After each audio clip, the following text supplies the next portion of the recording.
How do we find inner peace? Think about it. Do you feel inner peace right now? Is that something that's emanating from you? Or are you feeling anxious about what's going on this week? You're feeling overwhelmed about all the assignments that you have to fulfill, or the children you have to take care of, or the friends that you have to meet. What is it that is disrupting that peace? Let's talk about it. Let's consider what peace is. Peace is that space, right, where you can, I don't know if you've had this, but I sure have, and it wasn't something that I had all the time, but those moments where you can face something that seems overwhelming and incredible, but you have let go of all the noise surrounding it, and no matter what it may be, you can meet it with grace. I love actually thinking of Gandhi in this space. Here's a man that took on the British Empire that was colonizing India, and people were being mistreated. Workers were being abused, not properly taken care of, not getting the attention they needed. And this man, Gandhi, well-educated, capable of living high-level life outside of all of this trouble that the workers were facing, decides to stand in solidarity with these people and take on the British Empire, not in war, but in peace. He stood in the face of armies. He did not fight. He did not lash out. He inspired a whole nation to stand with him. And they accepted that what they were doing was breaking the law that was in place, and they were in defiance of those laws and willing to go to jail to express their discontent without combating, without breaking windows, without tearing things down. They accepted, you will put us peacefully into prison, and we will go, and the world will watch that this is unjust. And that's what happened. He moved with peace in a state of deep injustice and chaos and violence, and changed everything.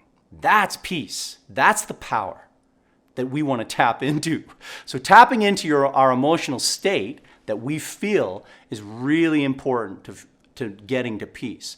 If you are in turmoil over the injustice that you're facing, or you're in turmoil over the assignments that you have deadlines to get on and you're not going to make it, or you're in turmoil over mistakes you have made in your past, or a confrontation with someone, or the list goes on, right? All of those emotional sort of things that hit us knock us off our peace, keep us from being able to stand before an empire and say, do your worst, I stand here safe on ground that I know is mine. Powerful thing, peace. And who you associate with, this would be the third thing that I would say when you're going through, who you associate with once you have your emotional state figured out is as important. The people that you interact with will conflict sometimes with who you are, what you're doing. Some people will draw from you heavily. You really need to, and I know for me, this became very important as I began to move with people that I thought were very impressive, and their production levels were so high and what they could do. I realized that they were very particular about who was close to them, who they associated with, not only within their family, but within their work associates, their friends, anyone that surrounded them. They were very, very self-reflective on how that person impacted their life. What did they feel like after leaving their presence? Did this person lift you, or did this person leave you feeling diminished and drained? These are important questions to ask about everyone that enters in our life. You have a bandwidth that you can give to serving and helping others. But if your heart is at a wide open, I will help every single person that walks into my life, as ambitious as that may be, it is an impossibility for you to obtain. We don't have the bandwidth. We need to offer what we can so that we can stay solid and in a space of peace, and then we can react in a way that is most powerful. Look at your own actions after you look at who you associate with. What are the things that you are doing in your life that are putting you out of integrity? What are the things that you need to be doing that you're not, that have put you out of integrity. When we begin to look at these things, we know what they are. They're always there, right? It's a constant cycle of clean. But as we constantly try to process and act on that, it sure is nice when you're doing that, when you begin to analyze, oh, these are all these activities I have been, I've been eating out too much, and it makes me feel sick to my stomach when I do because I eat too much food. It makes me feel digestive problems. Simple little thing like that disrupts your peace, right? You can say, I'm going to not eat out as much. Really simple things happen, and these can stack. When your behaviors are enough simple behaviors that are out of alignment, or enough simple behaviors you're not doing that are out of alignment with what you want, turmoil ignites in your heart. So look at what you're doing and how you're acting and rectify the things that you can do. And don't worry about all of them. Just take one at a time, knock them down. You don't have to do everything at once. So give yourself some grace. The next thing, the fifth step really, is chasing beliefs. What are the ways that you feed yourself? What are your beliefs? Are you chasing the beliefs of your heart? Are you being the person that you truly want to be? Or are you being the person that you think you should be? It is a difficult balance sometimes for some of us to hear through the noise of expectation and desires of those around us and know what in fact are the true core desires of our own heart. Learning to step into that and see the difference is a great way of finding peace. What are the places you go? What are the things that you do that allow you to feed yourself so that you can say, yeah, this is my belief. This affirms what I love. This builds me because I'm chasing down the very thing that I believe that I am willing to die for. What is that thing? I don't know. I hope you don't have to die for it. That's not what we're shooting for.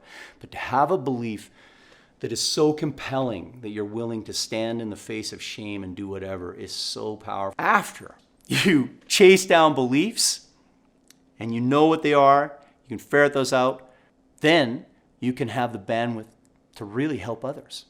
You can look and say, in a time sometimes when I'm struggling, the very best thing I can do is step out of my own world of pain and go help someone else in need. This will bring you peace because it helps you to understand you're not alone in your struggle. There are others around you in the same state as you and needing help. And as you give help, you open the door of your heart to be able to receive help, which will bring you peace and understanding of knowing you are valued and supported and you're capable of giving as well as receiving. These are powerful things. The final seventh step is looking at the physical and emotional ways that we find peace in ourselves.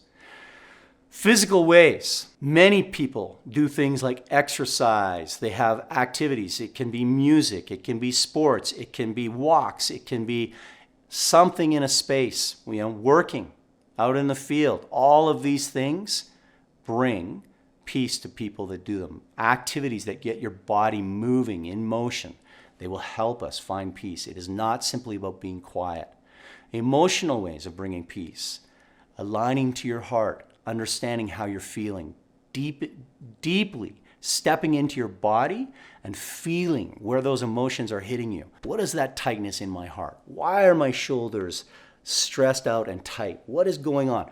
Really listening to the information your body gives you and allowing it to process changes the nature of who you are and allows you to find peace both physically and emotionally. In my life, honestly, I watched my parents who, to this day, I feel live with a beautiful sense of peace about them. They had a deep and abiding love for their religious foundations that they were raised in, that they gleaned on to being raised by their parents and being taught really good things. And they put that into me too. I was one of their kids.